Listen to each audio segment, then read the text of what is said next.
ॐ शन्नो मित्र संवरुण शन्नो भवत्वर्यमा शन्न इन्द्रो बृहस्पति शन्नो विष्णुरुक्रम नमो ब्रह्मणे नमस्ते वायो त्वमेव प्रत्यक्षं ब्रह्मासि त्वामेव प्रत्यक्षं ब्रह्म वदिष्यामि ऋतं वदिष्यामि सत्यं वदिष्यामि तन्मामवतु तद्वक्तारमवतु अवतु माम् अवतु वक्तारम् ओम शांति शांति शांति सद्गुरुदेव की जय। काले આપણે શિષ્યનો અનુભવ હું સ્થૂળ સૂક્ષ્મ કારણ મહાકાણ દેહ નથી અને ત્રણ અવસ્થાઓ પણ હું નથી, કારણ કે દેહ અને અવસ્થાઓ અસત છે. એટલે એ ત્રણેય અવસ્થાઓનો એ સાક્ષી છે. અને તુર્ય અવસ્થા કોઈ કહે, જો તુર્ય જો સાક્ષ હોય તો સાક્ષી છે. જેમ ઘટાકાશ છે, ઘડો છે તો ઘટાકાશ છે, એવી રીતે જે તુર્ય છે તો સાક્ષ છે તો સાક્ષી છે. પણ સાક્ષ નથી તો સાક્ષી છે તે બ્રહ્મ છે. એમ દેહ છે તો દ્રષ્ટા છે, દેહ નથી તો દ્રષ્ટા છે તે બ્રહ્મ છે. એટલે એ કહ્યું. અને જ્યાં પિંડ નહીં, બ્રહ્માંડ નહીં, નહીં દેહ ને અનેક, જ્યાં પિંડય નથી ને બ્રહ્માંડ નથી, દેહ નથી એટલે દેહય નથી અને બ્રહ્માંડ નથી, ત્યાં એ એક પરમાત્મા સિવાય બીજું કશું જ નથી. પછી આપણે વૃત્તિ વ્યાપ્તિ અને ફલ વ્યાપ્તિ અને વૃત્તિ વ્યાપ્તિ. આપણે જગતના પદાર્થોનું જ્ઞાન લેવું હોય તો વૃત્તિ વ્યાપ્તિ ને ફલ વ્યાપ્તિ. વૃત્તિ આવરણ ભંગ કરે છે અને ફલ છે ને જે ફલ છે ને જે ચિદાબાદ છે ને એ ફળ લે છે, પણ પોતાના સ્વરૂપની અંદર એકલી વૃત્તિ વ્યાપ્તિ ફલ વ્યાપ્તિ નહીં, કારણ કે ચિદાબાદ પોતાના અસલ સ્વરૂપ આત્મામાં ભળી જાય છે, ત્યાં ફળ વ્યાપ્તિ હોતી નથી. પછી આત્માની અગોચરતા એ મન વાણીનો વિષય નથી, કારણ કે મન જેણે નામ હોય, રૂપ હોય, ગુણ હોય, ક્રિયા હોય, સંબંધ હોય એને જાણી શકે. અમારા આત્મામાં નામ નથી, રૂપ નથી, ગુણ નથી, ક્રિયા નથી, સંબંધ નથી, એટલે અમારા આત્માને એ મન વાણી જાણી શકે નહીં. પછી આત્માનો પછી લક્ષ્યમાં અભેદ, જે ભેદ છે, જીવ અને ઈશ્વરના ભેદ છે તે માયા અને અવિદ્યાએ કરેલા છે. એ ભેદને બાદ કરતો જે લક્ષ્ય છે એમાં બંનેનું અધિષ્ઠાન એક જ છે. માયાનું અધિષ્ઠાન બ્રહ્મ અને અવિદ્યાનું અધિષ્ઠાન કુટસ્થ, એ બંને એક જ છે. એ આપણે કાલે આવ્યું હતું.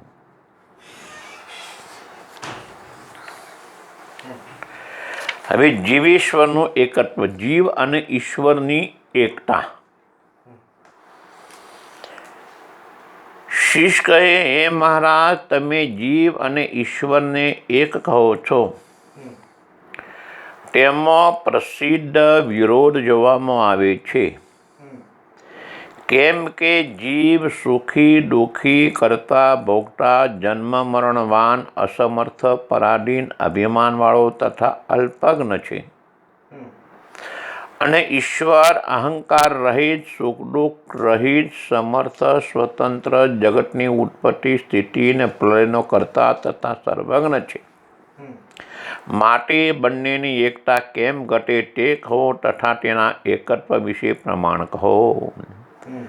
તમે કહો છો કે જીવ અને ઈશ્વર એ બંને એક છે, પણ જીવ અને ઈશ્વર બંનેની એકતા સમજી શકે નહીં, કારણ કે જીવ તો સુખી દુઃખી કરતા ભોગતા જન્મવાળો અસમર્થ પરાધીન અભિમાનવાળો અલ્પજ્ઞ છે, અને ઈશ્વર તો અહંકાર વગરનો છે, સુખ દુઃખ રહિત છે, સમર્થ છે, સ્વતંત્ર છે, જગતની ઉત્પત્તિ અને પ્રલયનો કર્તા અને સર્વ. આ બંનેના જે લક્ષણો છે અલગ અલગ છે.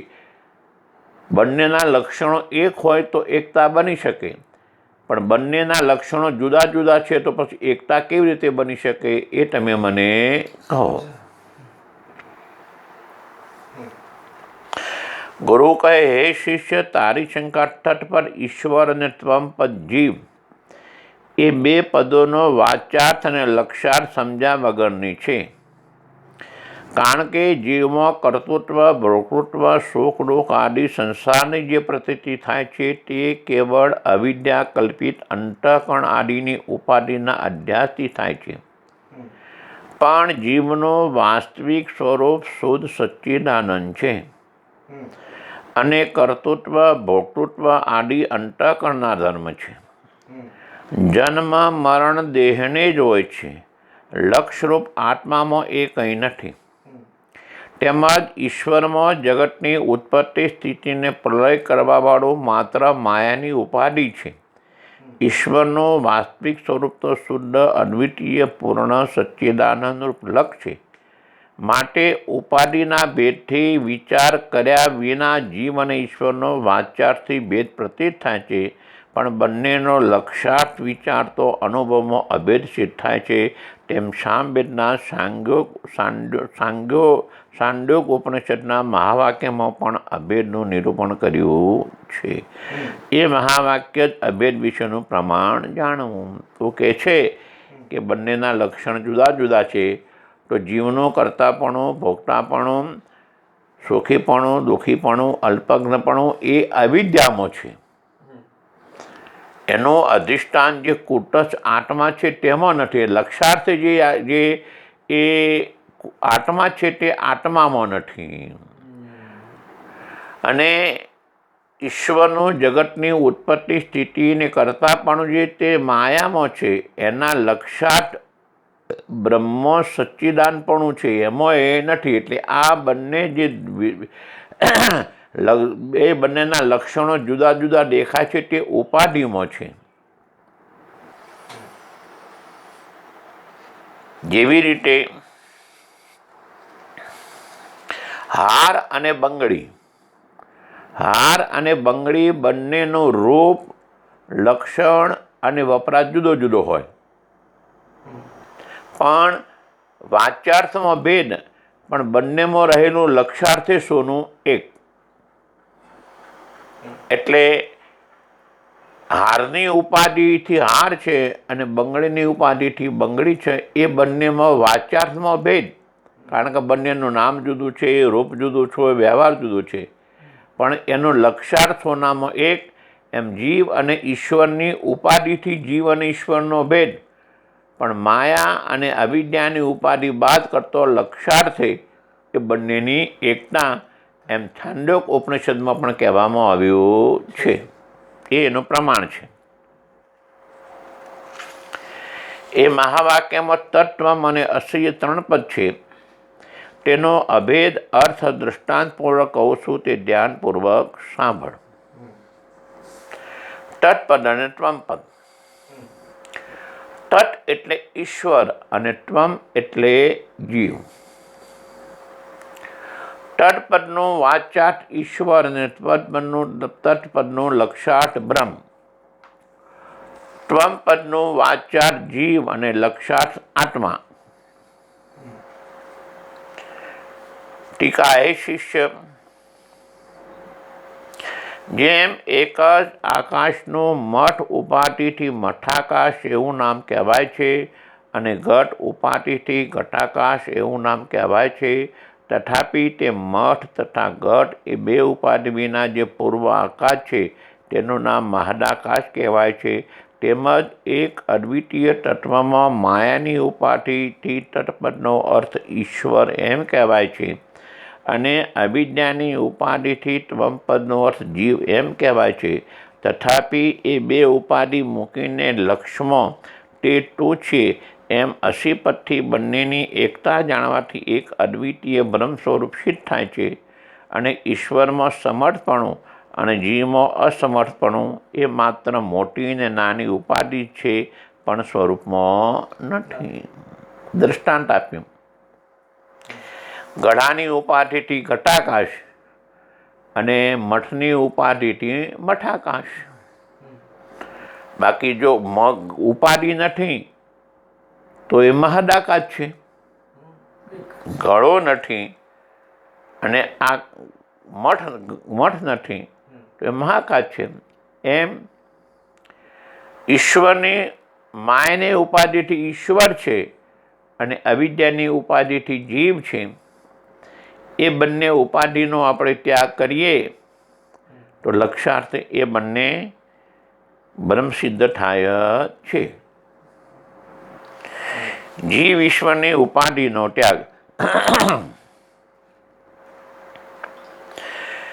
જેમ મઠમાં ઘણા માણસો બેસી શકે અને હજારો મણ અનાજ પણ ભરાય, અને ઘટમાં તો એક પણ માણસ બેસી શકે નહીં અને એક મણ અનાજ પણ ન માય. તેથી તે મઠ તથા ઘટમાં મોટી તથા નાની ઉપાધિઓના ભેદથી મોટું નાનું સામર્થ્ય ભાષે છે, પણ તે મધ્યના આકાશમાં મોટા નાનાપણું અને સામર્થ અસામર્થ એવો ભેદ નથી. ઘટમાં તથા મઠમાં મહાદાકાશ ભેદ રહિત એક જ છે, જુદું નથી. તેમ તત્પર તથા ત્વમપદનો લક્ષાર્થ રૂપ શુદ્ધ સચ્ચિદાનંદ બ્રહ્મ એક જ છે, તેમાં ભેદ નથી. માટે કલ્પિત એવી જીવ તથા ઈશ્વરની વાચ્યાર્થરૂપ જે બે ઉપાધિ તેમાં અવિદ્યા અને માયાનો ભાગતાક લક્ષણાથી ત્યાગ કરીએ તો હે મુમુક્ષુ, તો પોતે પ્રતિઘાતમાં જીવ ઈશ્વરનો શુદ્ધ લક્ષ સ્વયં પ્રકાશ છે, તેમાં નિષ્ઠા કર. ઉપાધિથી ભેદ છે, ઉપાધિ નથી તો અભેદ છે. એટલે મઠની અને ઘટની ઉપાધિથી મઠાકાશ અને ઘટાકાશમાં ભેદ છે, બાકી મહાદાકાશમાં કોઈ પણ ઉપાધિ નથી. એમ જીવ અને ઈશ્વરની અવિદ્યા અને માયાની ઉપાધિથી ભેદ છે, પણ એ બે ઉપાધિ ત્યાગ કરીએ તો એના લક્ષ્યાર્થમાં કોઈ પણ ભેદ નથી. શુદ્ધ સત્વગુણવાળી માયાની ઉપાધિથી બ્રહ્મની ઈશ્વર સંજ્ઞા થઈ ગઈ, અને મલિન સત્વગુણવાળી માયાથી એ બ્રહ્મની જીવ સંજ્ઞા થઈ. શુદ્ધ સત્વગુણ એટલે જેમાં સત્વગુણનો વધારો છે ને રજ અને તમ દબાયેલા છે, એનું નામ શુદ્ધ સત્વગુણ. એ સત્વગુણની ઉપાધિથી બ્રહ્મ જીવ બની ગયો. અને મલિન સત્વગુણ એટલે જેમાં રજોગુણની પ્રધાનતા છે ને રજ અને સત્વ દબાયેલા છે, એનું નામ મલિન સત્વગુણ, એનું નામ અવિદ્યા. એના બ્રહ્મની ઉપાધિથી એ જીવ બની ગયો. વાસ્તવમાં ઉપાધિ બાદ કરતો બંનેની એકતા છે.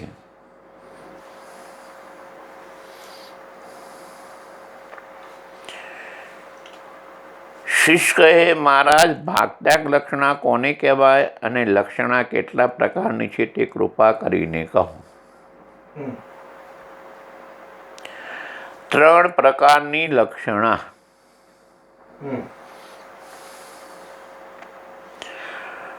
ગુરુ કહે, એક જહતી, 2 અજહતી અને ત્રીજી જહતી, એ 3 પ્રકારની લક્ષણા છે. તેમાં જો વાક્યના પદનો સમગ્ર અર્થનો ત્યાગ થાય તેનું નામ જહતી લક્ષણા છે. તેનું ઉદાહરણ જેમ કે ગંગાયામ ઘોષ પ્રવિક્ષતિ, એ વાક્યમાં મુખ્ય અર્થ એ છે કે ગંગા વિશે ગાયનો ગોઠો રહે છે. હવે એ અર્થ જોતો ગંગા નદીના પ્રવાહમાં ગાયોના ગોઠાનું રહેવું સંભવતું નથી. તેથી તે ગંગા પદનો અર્થ મૂકીને ગંગા નદીને કિનારે ગાયોનો ગોઠો છે એમ લક્ષણા થાય છે. તે લક્ષણા મહાવાક્ય વિશે કરવી સંભવતી નથી, કેમ કે જહત લક્ષણાથી મહાવાક્યના પદોનો સમગ્ર વાચ્ય અર્થનો ત્યાગ થશે.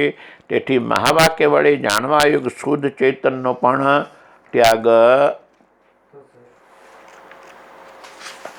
થશે અને મહાન અનર્થ થાય છે.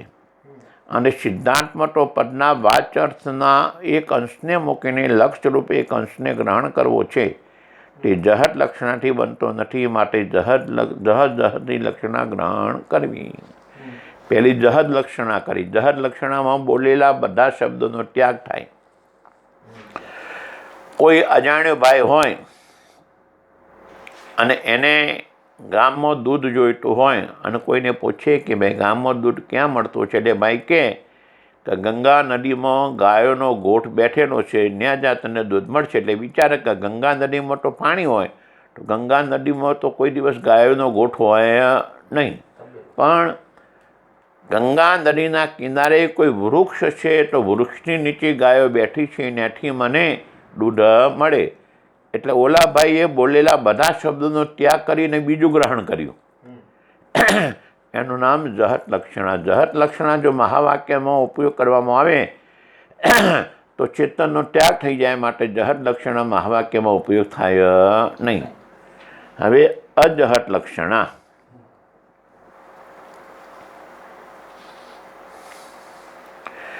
બીજી અજહતી લક્ષણા છે. તેમાં સર્વ અનર્થનું ગ્રહણ થાય છે, કંઈ ત્યાગ થતો નથી. સર્વ અર્થનું ગ્રહણ થાય છે, કંઈ ત્યાગ થતો નથી. તેનું ઉદાહરણ એ છે કે સોણો ધાવતી એટલે લાલ દોડે છે. ત્યાગ જેમ કેવળ લાલ ગુણને દોડવું ઘટે નહીં, ત્યારે લાલ ગુણ જેમાં છે તેવો ઘોડો દોડે છે. તેથી લાલ ગુણ તથા લાલ ગુણ જેમાં રહેલો છે એવો ઘોડો આદિનું ગ્રહણ થાય છે. તે માટે આ દ્રષ્ટાંતે નિરૂપણ કરેલી અજહતી લક્ષણા મહાવાક્યમાં સંભવે નહીં, કેમ કે તેથી પદનો વાચ્યાર્થ અને બીજો કંઈ અધિક અર્થ એ બંને અંશનું ગ્રહણ થાય છે. અને મહાવાક્યમાં તો તટ અને ત્વમ પદના વાચ્યાર્થનો ત્યાગ કરી કેવળ લક્ષાર્થનો ગ્રહણ કરવો પડે છે. અજહતી લક્ષણાની અંદર નવું ઉમેરવું પડે છે. કોઈ કહે છે કે લાલ દોડે છે, તો લાલ રંગ તો દોડે નહીં ને, તો આપણે શું સમજ પડે કે લાલ ઘોડો દોડતો છે, એટલે ઘોડો ઉમેર્યો ને. એટલે આપણે જો લક્ષણા કરવી હોય તો બંને અંશોનો ત્યાગ કરવાનો, ઉમેરવાનું નથી.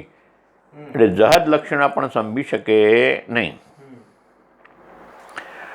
વાગદાક લક્ષણાનું નિરૂપણ. માટે મહાવાક્યમાં જહતી લક્ષણા અર્થાત ભાગદાક લક્ષણા ગ્રહણ કરવી. તેનું ઉદાહરણ જેમ કે સ્વયં દેવદત્ત તે આ દેવદત્ત છે. હવે એ ઉદાહરણનો અર્થ સ્પષ્ટ સમજવામાં આવે તે માટે ઇતિહાસની રીતે કહું તે શ્રવણ કર. કોઈ ગામડામાં રહેનાર એક શિવદત્ત નામનો પુરુષ કાશી યાત્રા કરવા ગયો હતો. તેને ત્યાં કાશીના રાજા સાથે મિત્રતા થઈ અને તે ઘણા દિવસ ત્યાં રહી પાછો પોતાને ગામ આવ્યો. ત્યાર પછી ઘણા વર્ષે તે કાશીનો રાજા તીવ્ર વૈરાગ્યથી સમગ્ર રાજ મૂકી વિરક્તનો વેશ ધારણ કરી તીર્થાટન કરતો પૂર્વે કાશી જનારા શિવદત્તના ગામમાં દૈવયોગથી આવીને કોઈ દેવાલયમાં બેઠો હતો. તે સમયે પ્રથમ કાશીજી આવેલો દેવદત્ત દેવાલયમાં દર્શન માટે ગયો. ત્યાં કાશીથી આવેલા વિરક્ત રાજાને જોઈ તેણે વિચાર કર્યો કે કાશીમાં મેં જોયેલો જે રાજા તે આ છે એમ દેખાય છે. પાછો મનમાં સંદેહ થયો કે તે રાજા તો ઘણો સમર્થ, હુકમની સત્તાવાળો અને અપરાધીને શિક્ષા આપવામાં અને યોગને જાગીર ધન ઇત્યાદિ આપવામાં સ્વતંત્ર છે. વળી તે પવિત્ર દેશનો નિવાસી છે અને તે સમયે મેં જોયો તો પણ આ પુરુષમાં તો તે મોંનું એક પણ લક્ષણ નજરે આવતું નથી. આ તો ભિક્ષુક છે, અસમર્થ છે, પરાધીન છે તથા દેશ અને કાળમાં દેખાય છે, તેથી તે રાજા પુરુષ છે એમ કેમ કહેવાય? એવો મનમાં ભ્રાંતિ થઈ વળી પાછો વિચારી પાછો રાજાના શરીરના ચિહ્ન તપાસતો તે જ આ રાજા છે એ મનમાં ધારી તે વિરક્ત પુરુષ સાથે વાતચીત કરતો તથા તરત કાશી જઈ આવેલા ગામના બીજા માણસોના કહ્યાથી તેને નિશ્ચય થયો કે જે કાશીના રાજાને મેં દીઠો હતો તે જ આ પુરુષ છે. હવે તેનું તાત્પર્ય એ છે કે કાશી દેશ, રાજ્યની સમૃદ્ધિ, સામર્થ્ય, તે કાળ, ઉપાધિ સહિત રાજાની અને દેશ અને અસમૃદ્ધિ, અસમર્થતા અને કાળ સંયુક્ત પુરુષ સાથે તે રાજા આ છે એમ એકતા કરીએ તો બની શકે તેમ નથી. માટે તે કાશી દેશ અને રાજ સમૃદ્ધિ આદિ તથા આ દેશ અને આ કાળ અને અસમર્થતા આદિકને મૂકીને તે કાશીમાં જોયેલો રાજા પુરુષ છે એમ કેવળ તેના પિંડ શરીર માત્રને એકતા કરી તો તેમાં કંઈ વિરોધ આવતો નથી. એક દ્રષ્ટાંત આપ્યું. એક ભાઈ કાશીમાં ભણવા ગયો અને કાશીમાં ભણવા ગયો એટલે કાશીના રાજા સાથે એની મિત્રતા થઈ ગઈ. ભણીને પાછો આવ્યો. ઘણા વર્ષો થયા પછી એ કાશીના રાજામાં વૈરાગ્ય આવવાથી સાધુનો વેશ લઈ અને સાધુ બનેલો કાશીનો રાજા જે બ્રાહ્મણ કાશીમાં ભણવા ગયો હતો એના ગામના મંદિરમાં આવીને બેઠો. એટલે આ બ્રાહ્મણ મંદિરમાં દર્શન કરવા ગયો એટલે જોતોની સાથે એમ લાગ્યો કે આ તો કાશીનો રાજા લાગે છે, પણ મનમાં વિચાર આવી ગયો તો રાજા હતો, સંપત્તિવાળો હતો, અપરાધીને શિક્ષા આપવાવાળો હતો, જેના ઉપર રાજી થઈને પુરસ્કાર આપવાવાળો હતો, અને આ તો એક સામાન્ય પરાધીન માણસ છે, માટે એ કોઈ દિવસ એ રાજા બની શકે નહીં. ગામના બીજા માણસો કાશીજી આવેલા એમને પૂછ્યું, જઈને જોયું તો ખરેખર એ કાશીનો જ રાજા છે. પણ એ કાશીના રાજાને સમજવા માટે કાશીનો દેશ, એ ત્યાંનું રાજાપણું, ત્યાંનું સમર્થપણું એનો ત્યાગ કરી આ મંદિરનો દેશ, મંદિરનો સાધુનું ગરીબીપણું અને સાધુનું પરાધીનપણું ત્યાગ કરી કાશીમાં જે શરીર હતો એ શરીરે આ એક છે. એટલે બંનેની શરીરે ઉપાધિ, કાશીના રાજાની અને અહીંના સંન્યાસીની બંનેનો ત્યાગ કરી શરીરે બંને એક જ છે. એવી રીતે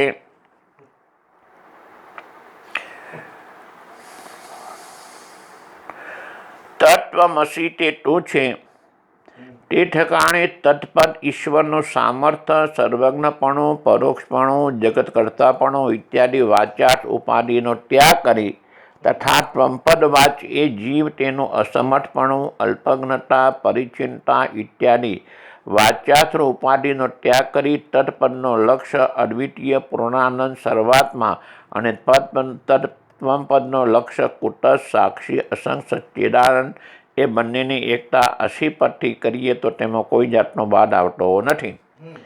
પણ વાચ્યાર્થની ઉપાધિથી એકતા કરીએ તો બાદ આવે છે. માટે તે વાચ્યાર્થને મૂકી દઈ લક્ષાર્થમાં બ્રહ્મ આત્માનો અભેદ સમજવો અને મહાવાક્ય પણ એ લક્ષાર્થમાં જ એકતાનું નિરૂપણ કરે છે. વાચ્યાર્થનો ત્યાગ કરી અને લક્ષાર્થમાં એકતા છે. અમારા કૃષ્ણાનંદજી એક દ્રષ્ટાંત આપતા હતા. એક ગુરુ એક શિષ્યને જીવ અને બ્રહ્મની એકતાનું વાચ્યાર્થે અનેક દ્રષ્ટાંતો આપી અને સમજાવતા હતા. પણ એ શિષ્યના મનમાં એ વાત બેસતી જ નથી કે જીવ અને ઈશ્વર કોઈ દિવસ એક બની શકે જ નહીં. એટલે એ ગુરુએ પોતાની વાત મૂકી દીધી અને થોડા દિવસ ગયા એટલે એક દિવસ ગુરુજી સત્સંગ કરતા હતા અને શિષ્ય ત્યાં હતો. એ વખતે ગુરુએ શિષ્યને કહ્યું, ગંગાજીમાંથી ગંગાજળ લઈ આવો.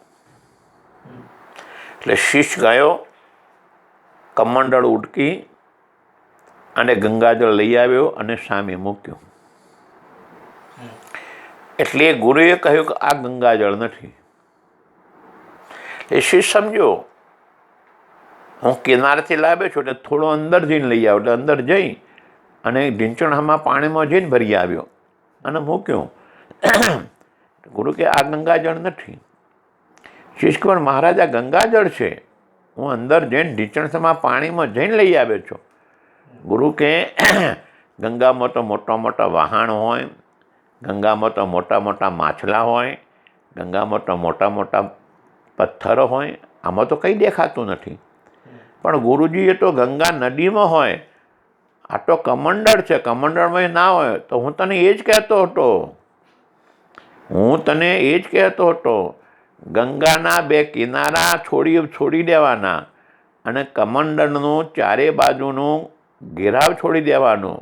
ગંગામાં જે પાણી છે એ જ પાણી કમંડળમાં છે, એ હું તને સમજાવતો હતો. એમ જીવ અને ઈશ્વરની ઉપાધિને બાદ કરતો એ બંનેનું મૂળ તત્વ અધિષ્ઠાન જે બ્રહ્મ તત્વ રહે છે એની એકતા થાય છે.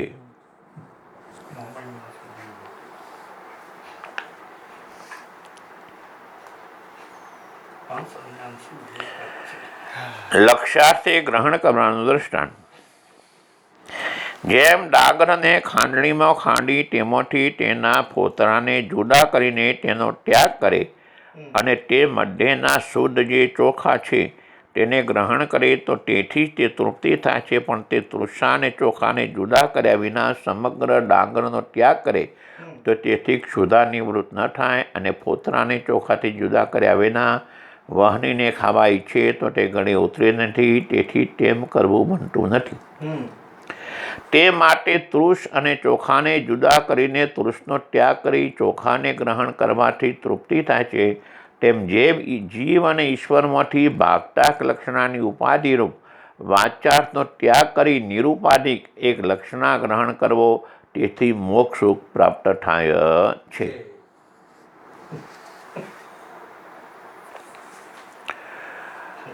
હવે તત્પદ અને ત્વમપદનો વાચાર્થ અને એકતા.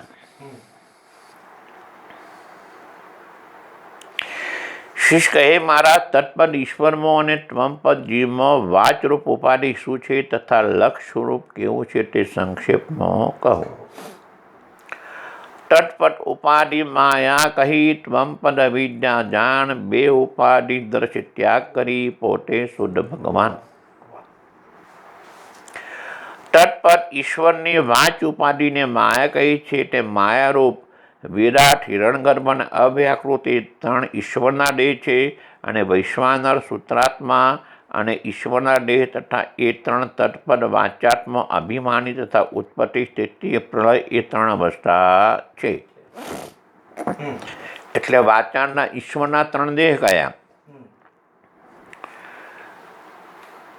વિરાટ હિરણગર્ભ અને અવ્યાકૃત એટલે માયા, અને વૈશ્વાનર સૂત્રાત્મા અને ઈશ્વર એના દેહ છે અને ઉત્પત્તિ સ્થિતિની લય એની અવસ્થા છે.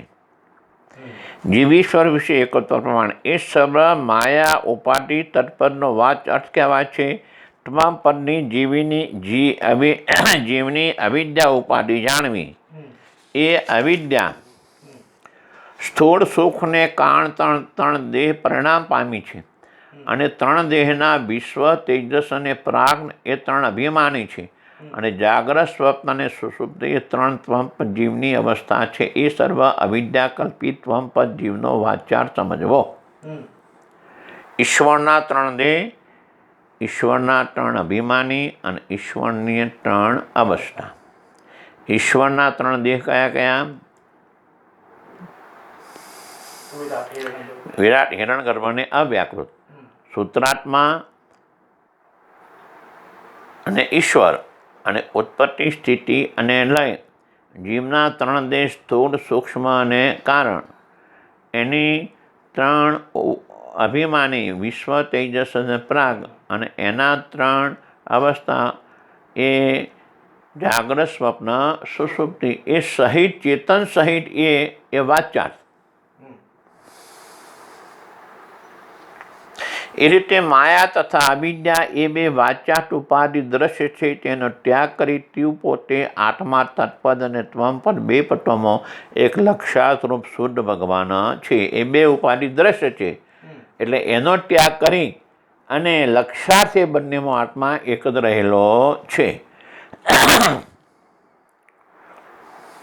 અર્થાત ઉપાધિ રહિત સચ્ચિદાનંદ બ્રહ્મરૂપ છે. ભગવદ્ ગીતાના 13મા અધ્યાયમાં ક્ષેત્રજ્ઞમ ચાપી મા વિદ્વી એ શ્લોકમાં હે અર્જુન, સર્વ ક્ષેત્રો સર્વ શરીરોને વિશે દેહ પ્રાણ ઇન્દ્રિયો મન બુદ્ધિ વગેરેને જાણનારો જે ક્ષેત્રજ્ઞ શુદ્ધ જીવ તેને હું રૂપ જાણ. એ રીતે અર્જુન પ્રત્યે ભગવાને પોતા સાથે ક્ષેત્રજ્ઞનું એકપણું નિરૂપણ કર્યું છે. એ જ રીતે શ્રીમદ ભાગવતના ચતુસ્કંદમાં 28ના અધ્યાયમાં પુરંજનો આખ્યાનમાં જીવને ઈશ્વર સાથે પોતાનું એકત્વ જ્ઞાન દ્રઢ થવા માટે જીવ ઈશ્વરને પોતાની સાથે એકતાનો ઉપદેશ કર્યો છે.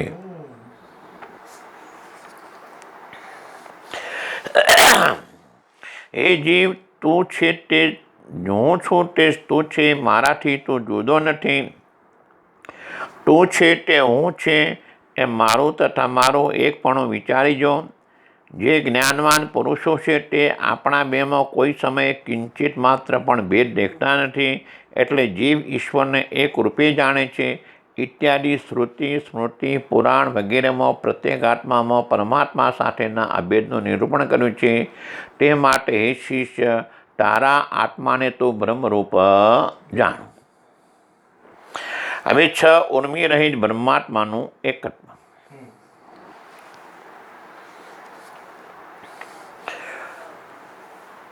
શિષ કહે, હે ગુરુ,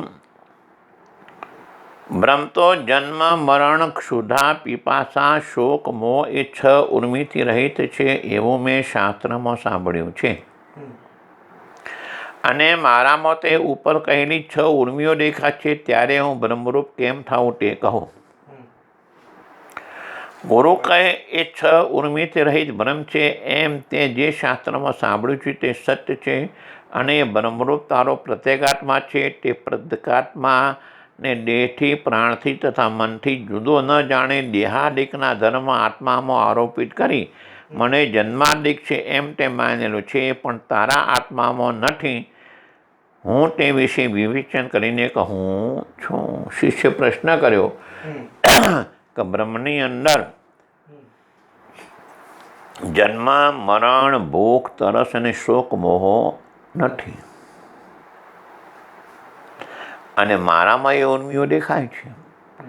એટલે ગુરુએ કહ્યું કે એ તારા આત્મામાં નથી, પણ એ દેહથી પ્રાણથી ને મનથી પ્રત્યેગાત્મા જુદો છે. પણ દેહના પ્રાણના અને મનના ધર્મોને તે આત્મા ઉપર આરોપ કર્યો.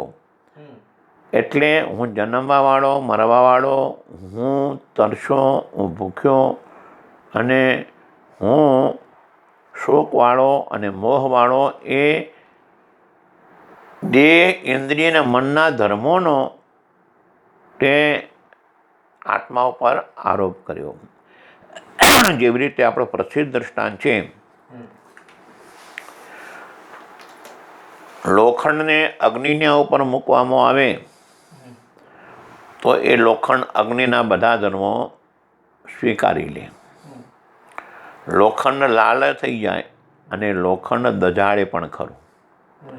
અને આપણે અજ્ઞાનમાં એમ કહીએ છીએ કે લોખંડ લાલ થઈ ગયું, લોખંડને મને દજાડ્યા. પણ ખરેખર લોખંડ કોઈ દિવસ લાલ થાય નહીં અને લોખંડ કોઈ દિવસ દજાડે નહીં, પણ નજીકમાં રહેવાથી અગ્નિના ધર્મો લોખંડ ઉપર પ્રતીત થાય છે. એવી રીતે આત્માની બાજુ દેહ ઇન્દ્રિય અને મન રહેવાથી દેહ ઇન્દ્રિય અને મનના ધર્મો આત્મામાં પ્રતીત થાય છે. વાસ્તવમાં દેહ ઇન્દ્રિય અને મનના ધર્મો આત્મામાં નથી.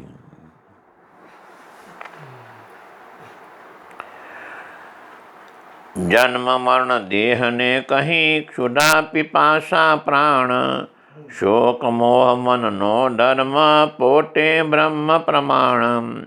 હે ભાઈ, જન્મ ને મરણ બે ઉર્મિ સ્થૂળ દેહમાં કહી છે. એટલે સ્થૂળ દેહ જન્મે છે ને મરે છે, અને તેનો દ્રષ્ટા આત્મા તું જન્મતો નથી ને મરતો પણ નથી. ક્ષુધા પીપાસા એટલે ભૂખ લાગવી ને તૃષા લાગવી એ ઉર્મિ પ્રાણની છે. કેમ કે ક્ષુધા પીપાસાથી પ્રાણ ઘણા વ્યાકુળ થાય છે, અને અન્ન જળ વિના પ્રાણ રહેતા પણ નથી.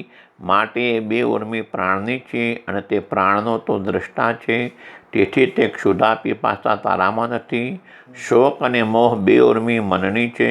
કેમ કે જાગ્રત અવસ્થામાં અને સ્વપ્ન અવસ્થામાં મન છે, તો તે મનમાં શોક અને મોહ બે ઉર્મિ પેદા થાય છે. અને સુષુપ્તિ અવસ્થામાં મનનો લય છે, તેમાં શોક અને મોહ બે ઉર્મિ નથી દેખાતી, કારણ કે તે બે મનમાં જ થાય છે. તેથી મન અને તેના ધર્મ શોક મોહ તેનો દ્રષ્ટા તું છે. માટે તે ઉર્મિ તારામાં નથી. તું શોક મોહ રહિત છે. એ રીતે છ ઉર્મિ રહિત પોતે બ્રહ્મ પ્રમાણ છે. અર્થાત તું પોતે આત્મા છ ઉર્મિઓ રહિત બ્રહ્મરૂપ જ છે. જે તે ઉર્મિઓ કહી તો જન્મ મરણ દેહને છે. આ દેહ જન્મ્યો અને આ દેહ મર્યો. આત્મા જન્મતો નથી અને મરતો પણ નથી. ક્ષુધા પીપાસા પ્રાણ છે. આપણે તરસ અને ભૂખથી આપણે વ્યાકુળ થઈએ છીએ, એ પ્રાણના લીધે. એટલે એ ધર્મ પ્રાણનો છે, અને એને જોવાવાળો એનાથી જુદો તું દ્રષ્ટા આત્મા છે. અને શોક મોહ મનનો ધર્મ છે. જાગ્રત અને સ્વપ્નમાં શોક અને મોહ છે. સુષુપ્તિ અવસ્થામાં શોક મોહ નથી, કારણ કે સુષુપ્તિ અવસ્થામાં મન નથી. માટે શોક મોહને જાણનાર તું એનાથી જુદો દ્રષ્ટા આત્મા છે. એટલે આ છ ઉર્મિઓ તારા આત્મામાં નથી.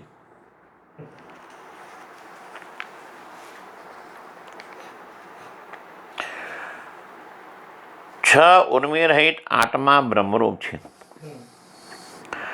આમ છ ઉર્મિ રહિત આત્મા બ્રહ્મરૂપ છે એવો ઉપદેશ સ્તુતિ પ્રમાણથી પણ સિદ્ધ છે.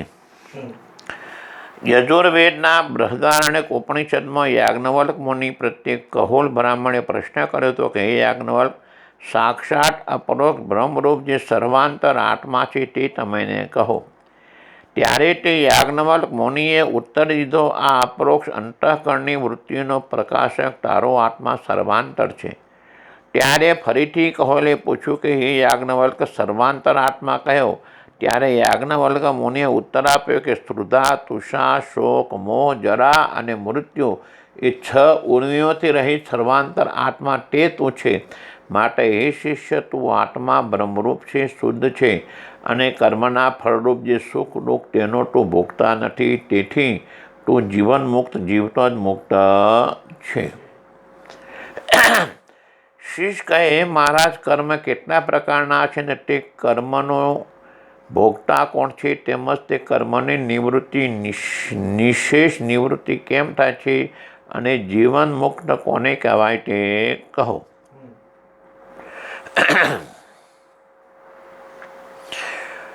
ગુરુ કહે, કર્મ ત્રણ પ્રકારના છે: સંચિત, ક્રિયામાણ અને પ્રારબ્ધ.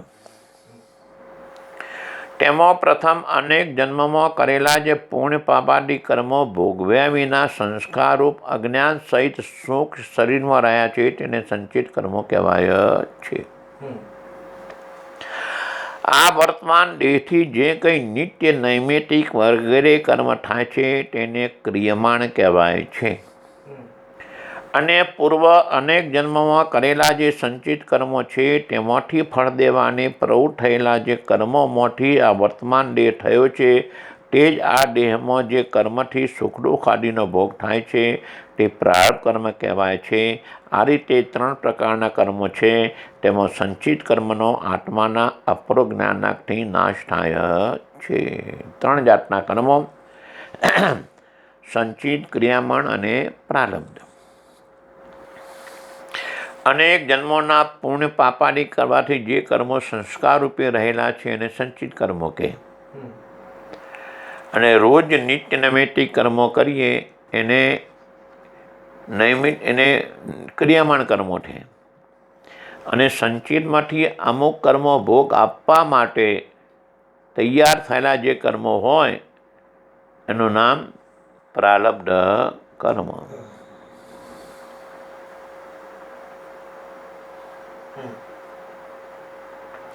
જેમ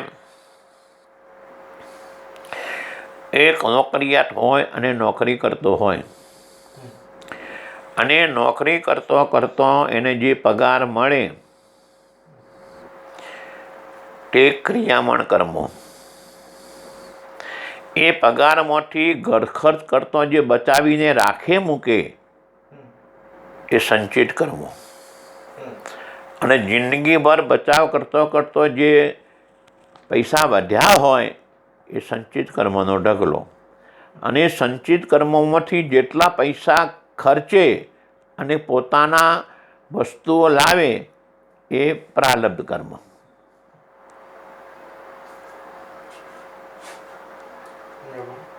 એટલે જ્ઞાનથી સંચિત કર્મો બાદ પામી જાય છે.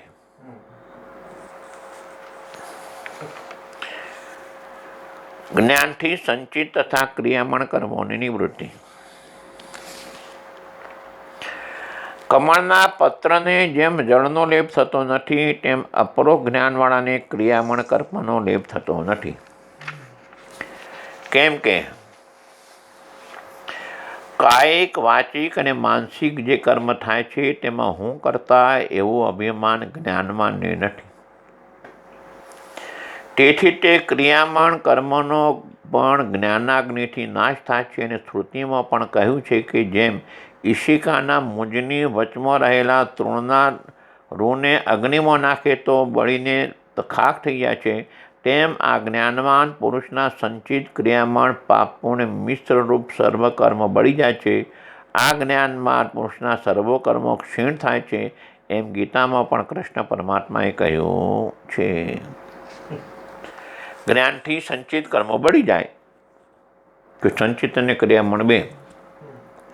પછી પોતાનો દેહાદ્યાસ હોતો નથી, એટલે એનાથી જે ક્રિયામણ કર્મો કરે એ એને લાગે નહીં. જેવી રીતે દર્શન આપ્યું, કમળ જળમાં રહે પણ જળનો એને લેપ થાય નહીં. કમળ જળમાં રહે અને જળ એને કેમ લેપાયમાન ન થાય? બરાબર. કમળ જળમાં ઉગે, જળમાં રહે અને જળ એને લેપાયમાન ન કરી શકે. શું કામ? કારણ કે જે કમળ છે તે સૂર્યનું ચિંતન કરે છે. સૂર્ય ઉગ્યો છે, હું ખીલ્યું છું. સૂર્ય અસ્ત થઈ જાય, પોતે બીડાઈ જાય તો એ ચિંતન સૂર્યનું કરે. કાલ સવારે સૂર્ય ઉગશે, હું પછી પાછો ખીલીશ. એટલે કમળ કાયમ માટે સૂર્યનું ચિંતન કરે છે. એ જળનું ચિંતન કરતું નથી, એટલે એને જળ લાગતું નથી. એમ આપણે સંસારમાં રહી અને સંસારનું ચિંતન કરીએ છીએ એટલે આપણે સંસાર લાગે છે. આપણે જો સંસારનું ચિંતન ન કરીએ તો જળ સંસારમાં રહી અને આપણને પણ સંસાર લાગે નહીં. એટલે જ્ઞાનીને દેહાદ્યાસ ન હોવાથી એ જે ક્રિયામણ કર્મો કરે એ એને લાગે નહીં. અને ગીતાનું પ્રમાણ આપે છે. હે અર્જુન, જેમ સૂક્ષ્મ કાષ્ટાદિકથી પ્રજ્વલિત થયેલો અગ્નિ સર્વ કાષ્ટોને બાળીને ભસ્મ કરે છે, તેમ શ્રવણ મનનના અભ્યાસથી ઉત્પન્ન થયેલો જ્ઞાનાગ્નિ સંચિત અને ક્રિયામણ પુણ્ય પાપ મિશ્રરૂપ સર્વ કર્મોને બાળીને ભસ્મ કરે છે. આ રીતે પરમાત્માના જ્ઞાનથી સંચિત તથા ક્રિયામણ એ બંને કર્મની નિવૃત્તિ થાય છે. હવે બાકી ત્રીજું પ્રારબ્ધ રહ્યું તે દેહને માથે છે. એટલે પ્રારબ્ધથી દેહ જ્યાં સુધી જીવે ત્યાં સુધી પ્રારબ્ધ કર્મના ફળરૂપ જે સુખ દુઃખ તેને સ્થૂળ દેહ દ્વારા સુખ દેહ રૂપ અંતઃકરણ ભોગવે છે. અને તે દેહનો દ્રષ્ટા હું અભોગતા પર બ્રહ્મ છું એવા અનુભવથી જ્ઞાની પુરુષ જીવન મુક્ત થાય છે. એ પ્રકારે સર્વ પ્રકાર નીચેની ચોપાઈથી નિરૂપણ કરે છે. સંચિત અને ક્રિયામાં તો બાળી નાખ્યા, બાકી રહ્યું પ્રાલબ્ધ. પ્રાલબ્ધ જ્ઞાનીને ભોગવવું પડે છે. એના પ્રારબ્ધમાં જેવા સુખ દુઃખ હોય એ સુખ દુઃખ દેહ વડે અંતઃકરણ ભોગવે છે. પ્રાલબ્ધના આવતા સુખ દુઃખ સ્થૂળ દેહ વડે સુખ દેહ અંતઃકરણ ભોગવે છે. અંતઃકરણથી જુદો પડી ગયેલો હોવાથી એ સુખ દુઃખ આત્મા ભોગવતો નથી. એવું એને જ્ઞાન હોવાથી એ સુખ દુઃખનું એ પોતે સુખ દુઃખનું જ્ઞાન લે છે, પણ સુખ દુઃખનું અભિમાન લેતો નથી. કારણ કે સુખ દુઃખ સ્થૂળ દેહ અને સુખ દેહનું અંતઃકરણ ભોગવે છે, પોતે ભોગવતો નથી. એટલે એ સુખ દુઃખનું એને જ્ઞાન થાય પણ એનું અભિમાન ના આવે. હંમેશા અભિમાન જેવી રીતે આપણે છીએ. આપણે પેપરમાં દરરોજ મરણવાળાના સમાચાર સાંભળીએ છીએ ને, પણ એ સાંભળીને ખાલી સાંભળીને એનું જ્ઞાન લઈએ છીએ, પણ એમાં આપણું સગું કોઈ હોય તો એનું દુઃખ થાય છે.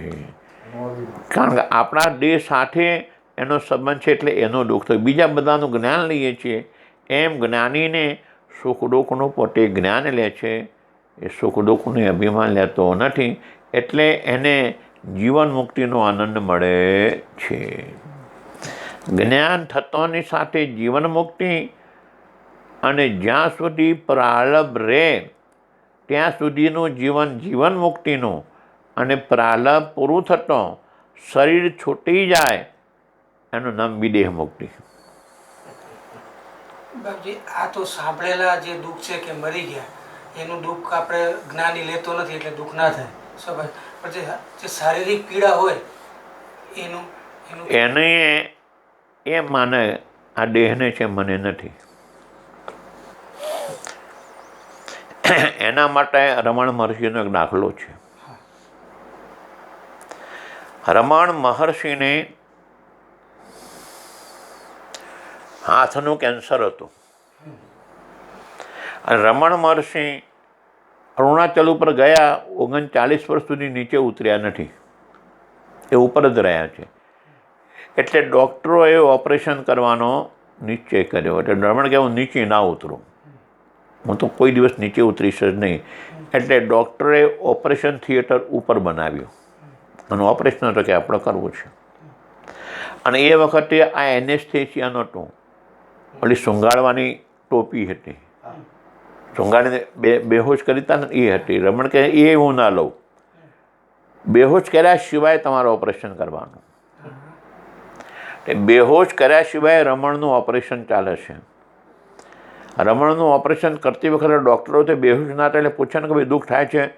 એટલે રમણ કહેતા હતા કે અહીંયા દુઃખ નથી, અહીંયા દુઃખ છે. એટલે મને દુઃખનો અભિમાન નથી, હાથમાં દુઃખ છે એનું મને અભિમાન નથી. એટલે જ્ઞાનીને કદાચ જે શરીરના દુઃખો થાય એ શરીરના છે, મારા નથી એવું એ માને. દુઃખ થાય પણ દુઃખનો અભિમાન ન લે. દુઃખ ના થાય એવું ના બને, એ તો એનો ધર્મ છે. જ્યારે અહીંયા મારો તો દુઃખ તો થાય જ, પણ એ દુઃખનો અભિમાન ન લે. દુઃખ તો થાય, દુઃખ ના થાય એવું ના બને, પણ દુઃખનો અભિમાન ન લે. જુદો કે દેહનું છે, મારું એ નથી, એ દેહથી જુદો થઈ ગયો છે. એ ધર્મો દેહના છે, મારા એ ધર્મો નથી. એવું ને પાકું જ્ઞાન થઈ ગયું હોય. હવે આપણે કાલે જીવન મુક્તિનું નિરૂપણ. ઓમ પૂર્ણમદ પૂર્ણમિદં પૂર્ણાત પૂર્ણમુદચ્યતે પૂર્ણસ્ય પૂર્ણમાદાય પૂર્ણમેવાવશિષ્યતે. ઓમ શાંતિ શાંતિ શાંતિ.